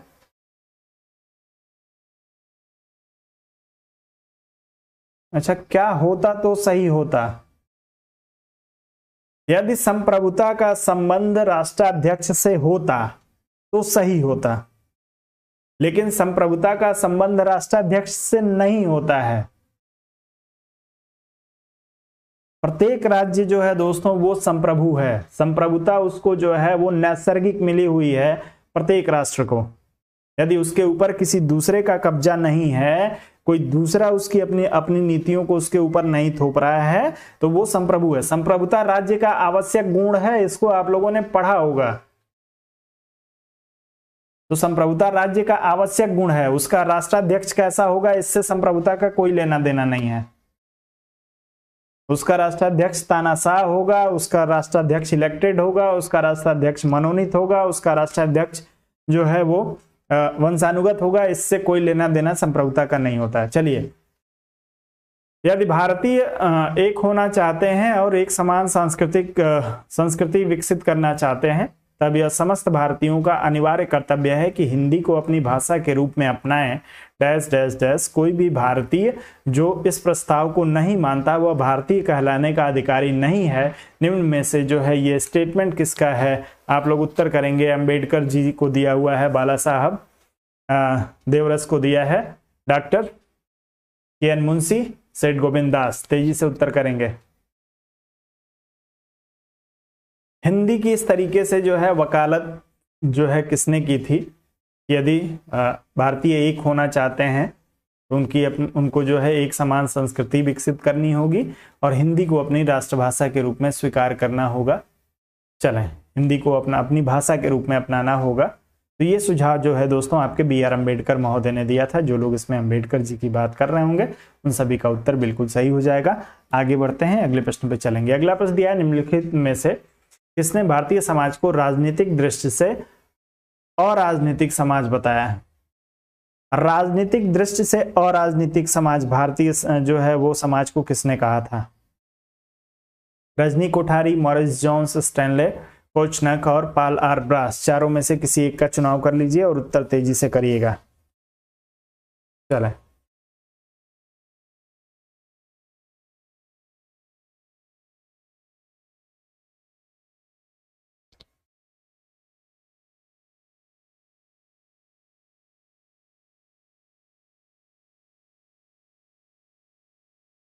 चले बहुत तेजी से उत्तर करें। राजनीतिक दृष्टि से और राजनीतिक समाज, समाज की बात यहां पे की जा रही है, भारतीय समाज की, आप लोग ध्यान रखिएगा।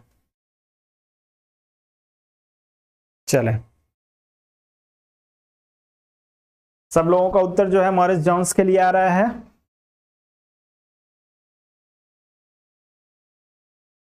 चलें, तो आप लोग जाइएगा किसके साथ? रजनी कोठारी के साथ। उत्तर आपका रजनी कोठारी के लिए सही हो जाएगा। रजनी कोठारी ने भारतीय समाज को राजनीतिक दृष्टि से अराजनीतिक समाज कहा है। क्यों कहा है? क्योंकि दोस्तों भारत जो है एक लोकतांत्रिक देश है और लोकतांत्रिक देश में हमारे यहाँ 5 वर्ष पे चुनाव की परंपरा जो है तो समाज जो है 5 वर्ष में एक बार राजनीतिक गतिविधि में हिस्सा लेता है। वर्ष भर क्या होता है? वर्ष भर जो है अपने दरवाजे पे हाथ पैर में जो है वो लोशन लगा के, ऑयल लगा के बैठा रहता है। किसी राजनीतिक गतिविधि में इस 5 साल में सिर्फ एक बार अपनी राजनीतिक गतिविधियों में भाग लेने की वजह से इसको राजनीतिक समाज तो है, भारतीय समाज को राजनीतिक दृष्टि से और राजनीतिक कहा क्योंकि ये निरंतर जो है राजनीतिक गतिविधियों में भाग नहीं लेता है। तो उत्तर आपका ए विकल्प के लिए सही होगा।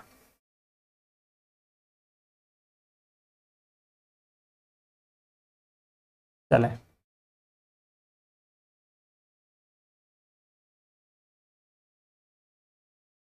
चलिए राइट या रॉन्ग कुछ भी करिए, बस जो बता रहा हूं उसको ध्यान से सुनिए।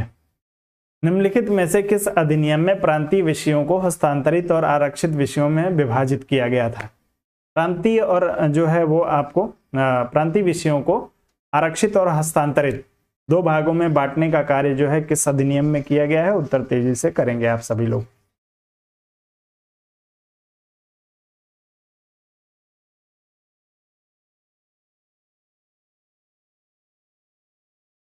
कोई किसी का मजाक नहीं बनाएगा, सबका देख रहा हूं किसका कितना सही हो रहा है। काहे कि कोई किसी का मजाक ना बनाए भाई। और आप लोगों से कहता हूं सेशन के बीच में तो आप लोग बिल्कुल भी इंटरप्ट ना करें। और ये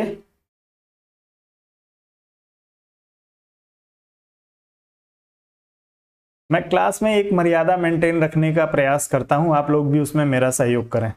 चलें, थोड़ी बहुत शरारत चलती है, लेकिन आपके किसी यदि एक्ट की वजह से, आपके किसी जो है वो कमेंट की वजह से किसी का भी दिमाग यदि विचलित होता है तो आप उसके साथ अन्याय कर रहे हैं। चलिए सब लोग अपने अपने पे ध्यान दीजिए। तो दोस्तों प्रांतीय जो है विषयों को हस्तांतरित और आरक्षित जो है भागों में दो भागों में बांटने का प्रयास मॉन्टेस्क्यू चेम्सफोर्ड सुधार के तहत जो है 1919 में किया गया था। जो लोग इसमें 1919 के अधिनियम की बात कर रहे होंगे उन सभी का उत्तर जो होगा बिल्कुल सही हो जाएगा। चलें, अब साना सिद्दीकी जी कह रही हैं सर क्लास नहीं मिल रही थी। मेरी क्लास नहीं मिल रही थी, ऐसा कैसे हो सकता है? चैनल को सब्सक्राइब करके बेल नोटिफिकेशन यदि आपने दबाया होगा तो आपको नोटिफिकेशन भी गया होगा। और क्लास तब नहीं मिलती है जब आप जो है ज्यादा समय से।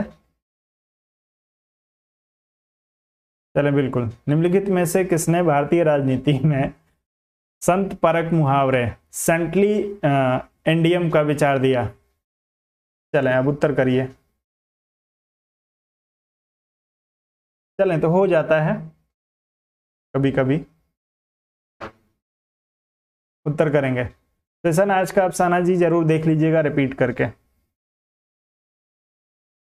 सेंटली इंडियम का विचार आप लोगों को बताना है दोस्तों। जयप्रकाश नारायण, रजनी कोठारी, मॉरिस जॉन्स और आपको जो है जेम्स मैनोर दिया हुआ है। संपर्क मुहावरे के लिए उत्तर करें, तेजी से करेंगे।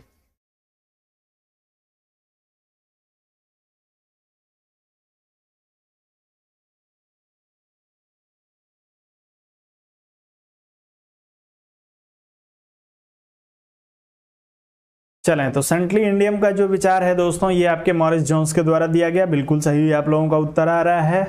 क्यों जो है दोस्तों, क्या है सेंटली इंडियम का विचार? टूट फूट का विचार है, तो आप लोग ध्यान रखिएगा।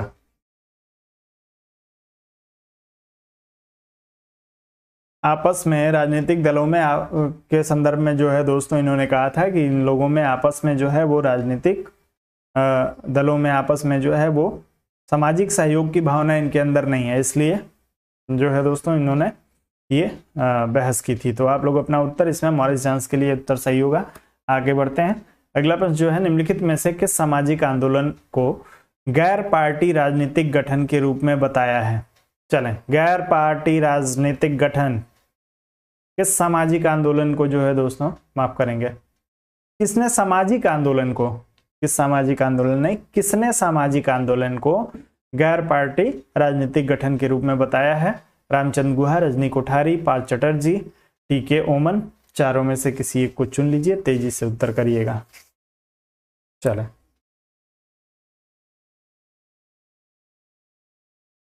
सामाजिक आंदोलनों की बात हो रही है क्योंकि भारत में जो है दोस्तों भारतीय इतिहास के जो यदि आप आंदोलनों को, सामाजिक धार्मिक आंदोलनों को पढ़ेंगे तो आप एक चीज आपको कॉमन देखने को मिलेगी कि उसमें पार्टीगत जो है वो भावना नहीं थी। कोई पार्टी का जो है दोस्तों उसमें हस्तक्षेप नहीं था। किसी भी आंदोलन को आप उठा लीजिए, किंचित एक आध आपको मिल जाएंगे जो दलगत भावना से जो है प्रेरित आंदोलन हो, लेकिन ये सामाजिक, पूर्ण रूप से सामाजिक जो है वो आंदोलन थे। क्षेत्रीय आंदोलन के नाम से भी जो है इसको आप लोग इतिहास में पढ़ते हैं। तो पार्टी का कोई दखलंदाजी न होने की वजह से जो है दोस्तों भारतीय सामाजिक आंदोलनों को गैर पार्टी राजनीतिक गठन के रूप में जो है आपके रजनी कोठारी महोदय ने बताया है। उत्तर आपका दूसरे विकल्प के लिए सही होगा। जो लोग इसमें रजनी कोठारी की बात कर रहे होंगे उन सभी का उत्तर सही है। आगे बढ़ जाते हैं। अगला प्रश्न दिया है, निम्नलिखित को कालक्रम में लगाइए। नक्सली आंदोलन, सर्वोदय आंदोलन, नर्मदा बचाओ आंदोलन और चिपको आंदोलन। इन सभी आंदोलनों को क्रम से जो है आप लोगों को लगा देना है। चलें तेजी से करिए। चलिए, नक्सली आंदोलन का वर्ष बता दीजिए, सर्वोदय आंदोलन का वर्ष, नर्मदा बचाओ और चिपको आंदोलन। तेजी से।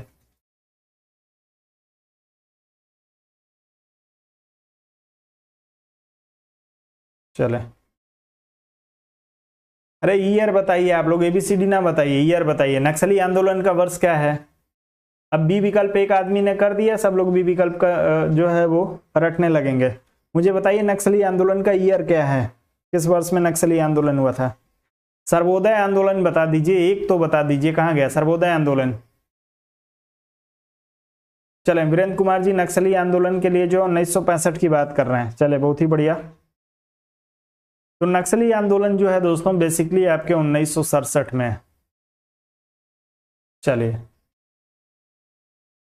सर्वोदय आंदोलन की बात करें आप लोग, 1950 से 1960 के बीच में जो है सर्वोदय आंदोलन चला गया था। किसके द्वारा चला गया था सर्वोदय आंदोलन? चलें, नर्मदा बचाओ आंदोलन, मेघा पाटेकर। चलें, इसकी शुरुआत बता दीजिए। नर्मदा बचाओ मेघा पाटेकर 1985। चलें, चिपको आंदोलन 1974।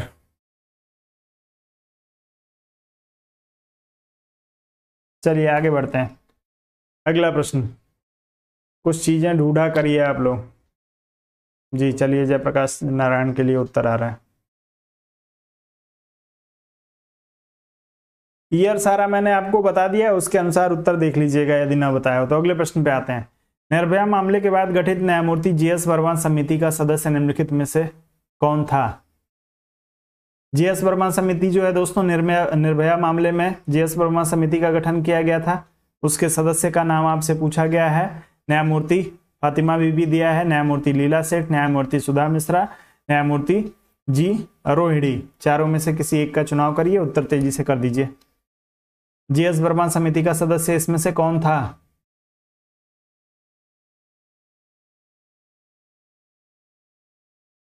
चले, बहुत ही बढ़िया, उत्तर आ रहा है सभी लोगों का।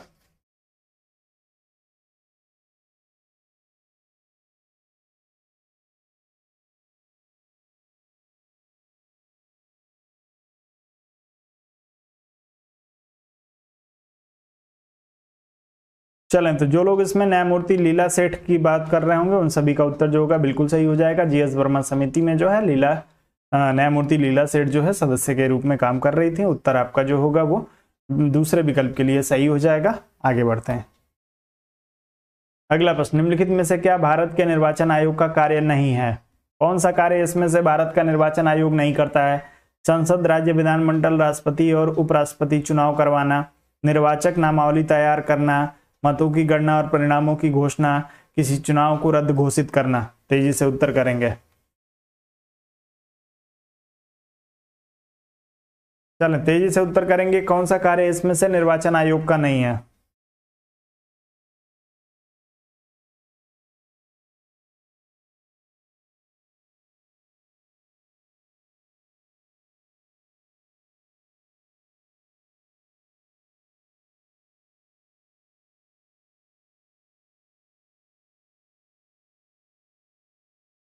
चलें, सब लोग डी विकल्प की बात कर रहे हैं।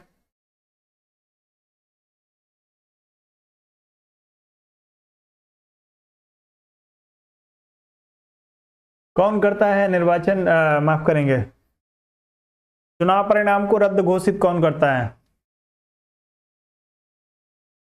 चुनाव परिणाम को रद्द घोषित करने की शक्ति किसके पास है? उत्तर करेंगे। यदि किसी चुनाव को रद्द घोषित करना हो तो कौन करेगा?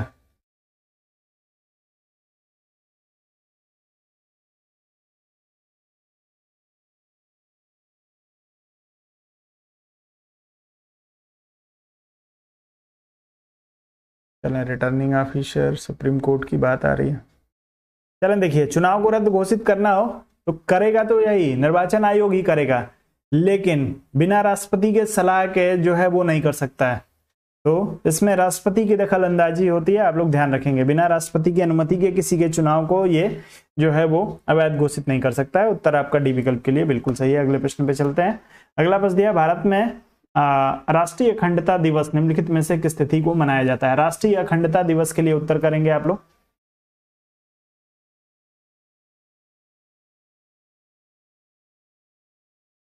जी, राष्ट्रपति की अनुमति से ही निर्वाचन आयोग जो है इसको कर सकता है।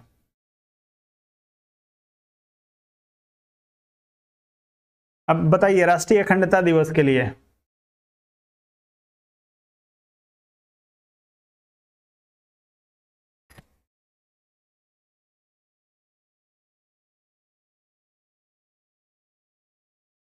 चलें, डी विकल्प 30 अक्टूबर के लिए उत्तर आ रहा है आप लोगों का।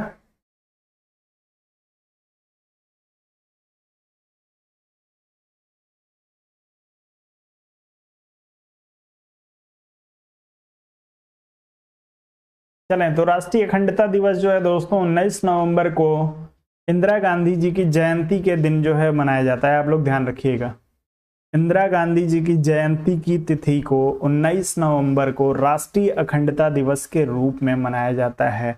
उत्तर आपका जो होगा इस प्रश्न में दूसरे विकल्प के लिए सही हो जाएगा। चलिए,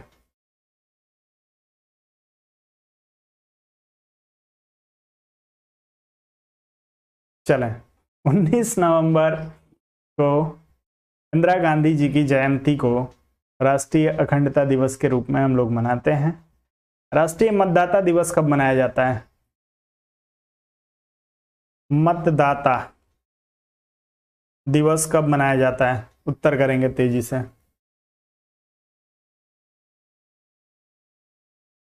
राष्ट्रीय मतदाता दिवस के लिए उत्तर करें।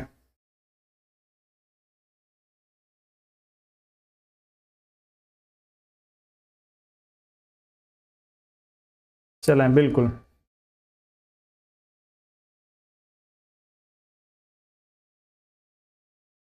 जी, बिल्कुल 25 जनवरी आप सभी लोगों का उत्तर जो है बिल्कुल सही है। बाकी आप लोग राष्ट्रीय अखंडता दिवस याद रखिएगा। आपके जो है दोस्तों 19 नवंबर को ये मनाया जाता है। गांधी, अच्छा 35 जनवरी भी है। चलें, बिल्कुल किट्टू जी बात कर रही हैं 25 जनवरी को मतदाता दिवस, 24 जनवरी को बालिका दिवस। जी बिल्कुल, अभी हम लोग बात कर रहे हैं 19 नवंबर की, तो 19 नवंबर आप लोगों का बिल्कुल सही हो जाएगा। चलें, अगले प्रश्न पे आते हैं। आप लोगों को समितियों को बताना है दोस्तों। संसदीय समितियां दी हैं और सदस्यों की संख्या, लोकसभा समिति, प्राक्कलन समिति, विभाग से संबंधित स्थायी संसदीय समिति और लोकसभा की व्यवस्था समिति। किस समिति में जो है वो कितने सदस्य होते हैं उसके लिए आप लोग उत्तर करिए। तेजी से थोड़ा कर दीजिए इस प्रश्न को। तो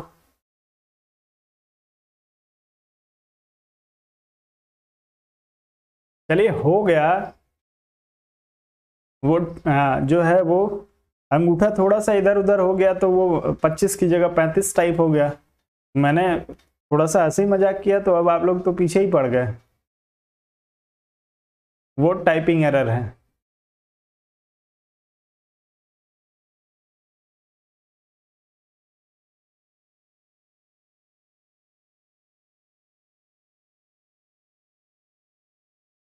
चलें, उत्तर जो है आप लोग इसको सुमेलित करने का प्रयास करिए।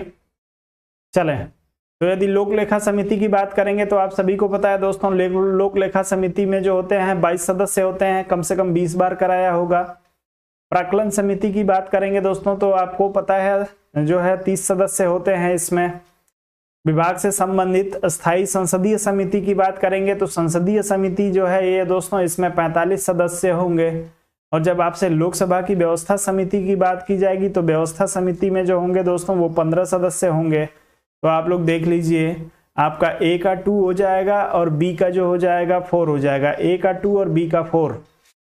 चलें, तो ए का 2 और बी का 4 इसमें जो है आपके किस में दिया है, दूसरे विकल्प में। तो जो लोग दूसरे विकल्प की बात कर रहे हैं उन सभी का उत्तर जो होगा बिल्कुल सही हो जाएगा। चले, बहुत ही बढ़िया। तो आप लोग जो है इसमें चले जाइएगा, उत्तर आपका बी विकल्प के साथ सही है। चले, उम्मीद है कि आज का सेशन आप सभी लोगों को जो है वो पसंद आया होगा, कुछ ना कुछ आप लोगों को सीखने को जरूर मिला होगा। तो आज के सेशन के बारे में आप सभी लोगों का विचार क्या है, आप लोग अपना जो है आप अपना व्यक्तिगत ओपिनियन आप लोग शेयर कर सकते हैं मेरे साथ कि आज का सेशन आप सभी लोगों को कैसा लगा। 2 मिनट आप लोगों के साथ और बना रहूंगा, उसमें आप लोग अपना जो है विचार मेरे साथ शेयर करें।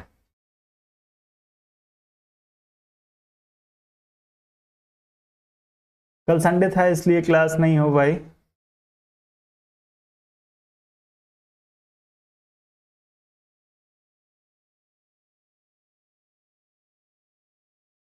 चलें,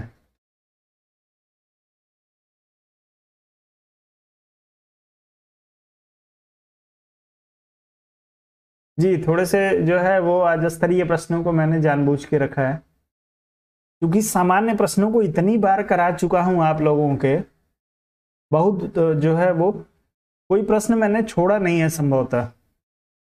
262 जो है सेशन आप लोगों को करा चुका हूं, तो सामान्य प्रश्नों को भी कराऊंगा, लेकिन अब बीच बीच में एक आध दिन आप लोगों को जो है दोस्तों इस तरीके से कुछ नए प्रश्नों को, कुछ थोड़े से स्टैंडर्ड प्रश्नों को जरूर लेके आऊंगा बीच में, जिससे कि आपका जो है, जो खास करके जो लोग मेरे साथ नियमित रूप से जुड़े हुए हैं उनका जो है वो माइंड प्रिपेयर रहे एग्जाम के लिए। चले, प्रतिष्ठा जी पूछ रहे हैं आपका टाइम क्या होता है क्लास का। 9:15 से 9:15 में क्लास शुरू हो जाती है। चले, बहुत बहुत धन्यवाद सुमन जी।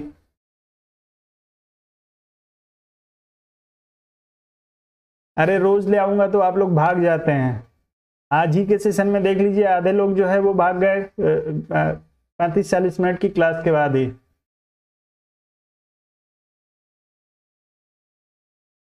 चलें, क्लास का एक डेकोरम होना चाहिए और मैं कोशिश करता हूं मेंटेन करने का, उसमें आप लोग सहयोग करते हैं, बहुत ही अच्छी बात है।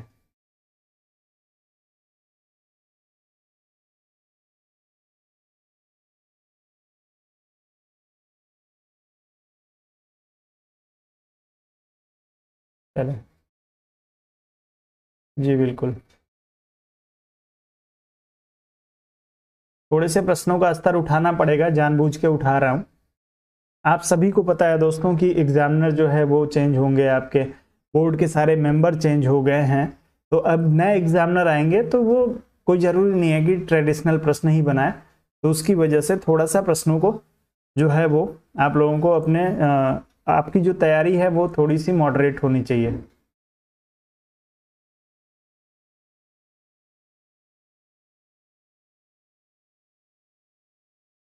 चलें, तो फिलहाल के लिए आप लोग अनुमति दीजिए, थोड़ा सा आप लोग मेरा सहयोग किया करिए दोस्तों। मैं हर स्तर से आपको तैयार करना चाहता हूं, आप लोगों को सफलता दिलाना चाहता हूं। बस आप लोगों से एक ही, जी बिल्कुल ले आता रहूंगा आप लोगों को, हमेशा कुछ ना कुछ सीखने को ही मिलेगा सेशन से, आपका समय बर्बाद नहीं होगा, इसकी गारंटी है मेरी। मैं 1 घंटे की क्लास लूं, 2 घंटे की क्लास लूं, आपका समय बर्बाद नहीं होने दूंगा, कुछ ना कुछ आपको सीखने को मिलेगा। पुराने प्रश्नों को, जी बिल्कुल, पुराने प्रश्नों को कई बार करा दिए हैं और फिर से करा देंगे, ऐसी कोई समस्या नहीं है, पुराने प्रश्नों को दोबारा करा देंगे। मैंने आप लोगों से वायदा किया है कि आपके सिलेबस को कम से कम 2 बार तो करा दूंगा। 2 बार मैंने 2 क्या 3 बार करा दिया है, अभी 1 बार और कराऊंगा, 4 बार करा दूंगा। तो जो शुरू से है उसको कम से कम जो है 2 या 3 बार या 4 बार जो है सारे प्रश्न मिले होंगे।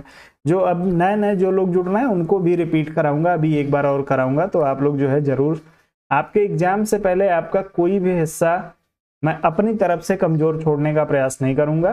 बाकी आपकी श्रद्धा, आप कितना जो है वो डेडिकेटेड हैं अपने लिए और कितना डेडिकेटेड हैं मेरे लिए, ये भी जो है मुझे देखना है। तो आप लोगों से डेडिकेशन की डिमांड क्या है मेरी, बस आप लोगों से एक ही डिमांड होती है, वीडियो को लाइक और शेयर करिए।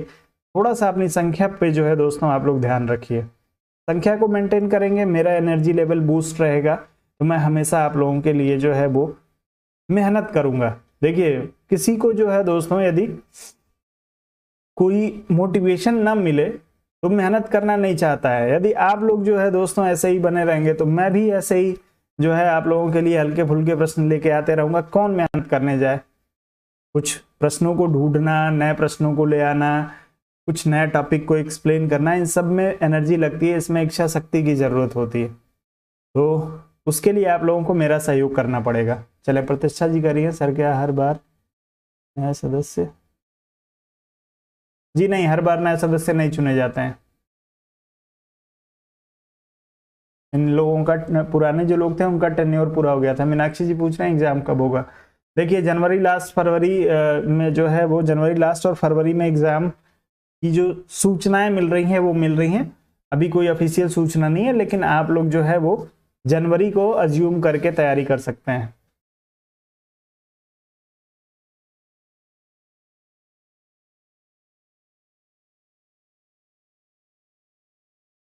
चलिए, अब साना जी पूछ रही हैं सर मेंबर्स कितने दिन में चेंज होते हैं?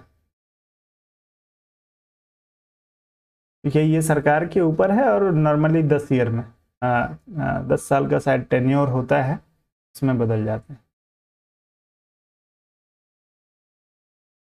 चले, तो आप लोग वीडियो को लाइक और शेयर करने में जो है वो बिल्कुल कंजूसी ना करिए। आप लोग थोड़ा सा जो है मेरा सहयोग करिए, मैं आपका भरपूर सहयोग करूंगा। उम्मीद करता हूं कि आप लोग जो है सभी लोग वीडियो को शेयर करेंगे। एक बार आप लोग सोशल मीडिया पे जो है दोस्तों मन से, जितने भी लोग हमारे साथ हैं, एक बार आप लोग मन से हर जगह शेयर कर दें, फेसबुक पे, ट्विटर पे, इंस्टाग्राम पे। तो यदि 50 लोग ही सिर्फ शेयर करते हैं, चारों तरफ दिखने लगेगी पोस्ट, लेकिन आप लोग ये करते नहीं हैं। फिर भी मैं भी हिम्मत नहीं हारा है। यदि 262 क्लास में हिम्मत नहीं हारा हूं तो अब नहीं हारूंगा। देखता हूं कब तक आप लोग नहीं करते हैं। आप लोगों के शेयर करने का जो है दोस्तों, आप लोगों के सहयोग का की अपेक्षा मैं हमेशा करूंगा।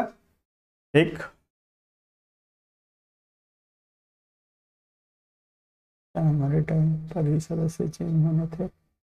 चले कोई बात नहीं है पूजा जी, सदस्य चेंज हो गए उससे क्या फर्क पड़ता है? इससे कोई फर्क नहीं पड़ता है। आप तैयारी अपनी रखिए, कॉन्फिडेंट रहिए एकदम।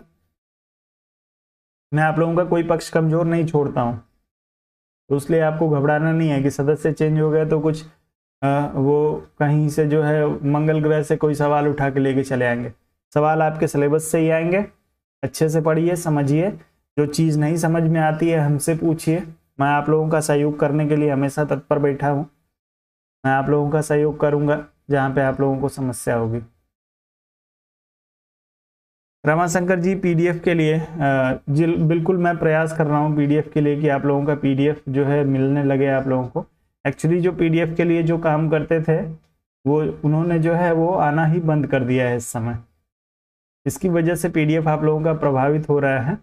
अब देखता हूँ मैं कुछ यथाशीघ्र मैं आप लोगों के लिए कुछ करने का प्रयास कर रहा हूँ कि पीडीएफ आप लोगों को मिले। चलें, यदि सॉल्व पीडीएफ नहीं हो पा रही है तो आप लोगों को पीडीएफ एज इट इज दे दूंगा, आप लोग उसको खुद से भी सॉल्व कर सकते हैं, क्योंकि सारी क्लासेज आप लोग नियमित रूप से देखते हैं। जैसा भी होगा आप लोगों से बिना विचार विमर्श किए मैं कोई काम नहीं करूंगा। चलिए, तो फिलहाल के लिए आप लोग अनुमति दीजिए।